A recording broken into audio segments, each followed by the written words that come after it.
Hello, my name is Candace Keene, and this video is for my Law 12 course for my big question answer, which asks, will stricter gun control make Canada safer? Now, there are a number of people arguing about this right now.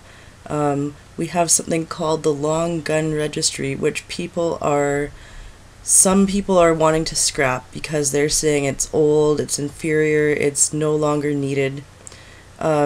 There is a lot of different kinds of guns being used, obviously. There's long guns, there's handguns, there's a lot of different kinds of guns. I'm not exactly a gun expert, and that's not what today's video is about. But basically, looking at this from the view of people in our healthcare system, those people who work as our emergency room doctors, specifically, if you look at the Canadian Association of Emergency Room Physicians, the head of that association is Dr. Carolyn Schneider. She works in the emergency room trauma in downtown Toronto, and in an interview by the CBC, she gave her opinion about the gun control in Canada and the Long Gun Registry.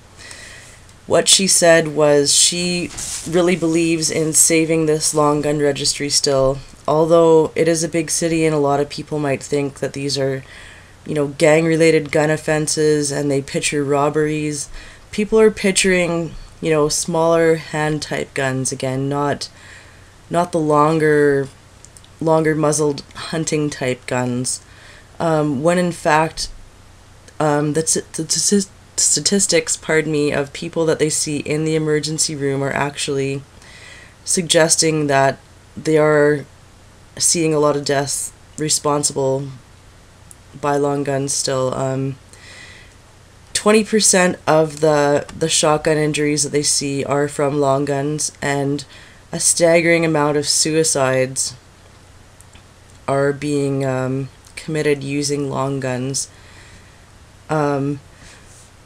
Doctors actually find this registry very useful in practice for the reason that when somebody comes into the emergency room, say they've been in a domestic dispute, or they're suicidal, or they're really depressed, the doctors can ask police if that person has a gun registered to their address, and then they can maybe prevent a suicide or a tragedy from happening that way. Again, if there's a chance to save a life, it's worth it, right? It's a life. It's pretty important.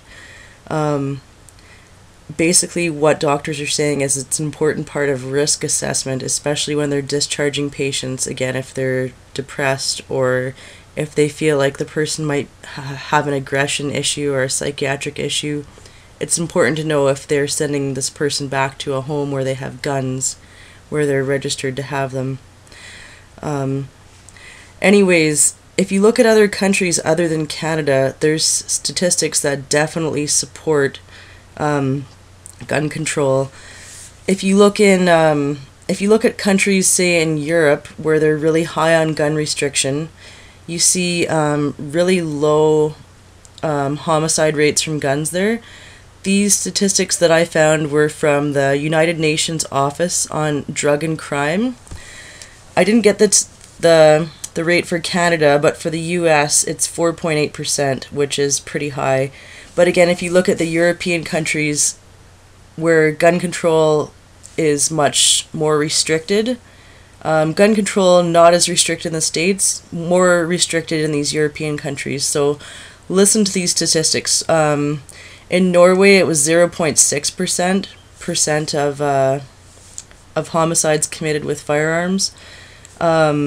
Denmark 0.9%, France 1.1%, Germany was 0.8%, Spain was 0.8%, Greece was 1.5%. Now looking at some countries where you might think, there'd be a little more guns, think about Ireland, where people are drunk all the time.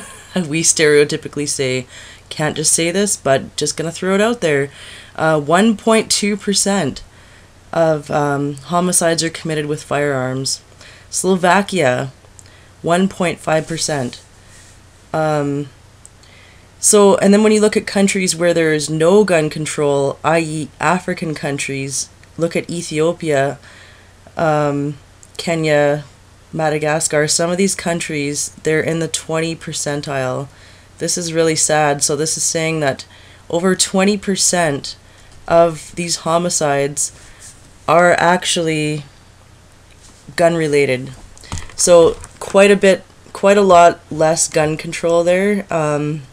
Statistically, this is saying gun control saves lives. So yes, even though it's costly and there is a lot of trouble around keeping the gun control in place and getting people to follow it, obviously more money needs to be put into the program so that we can keep it up and running, because if it does save some lives, then it is worth it. And basically that is the answer to my big question from Law 12. Thank you very much. Hope you enjoyed the video. Bye now.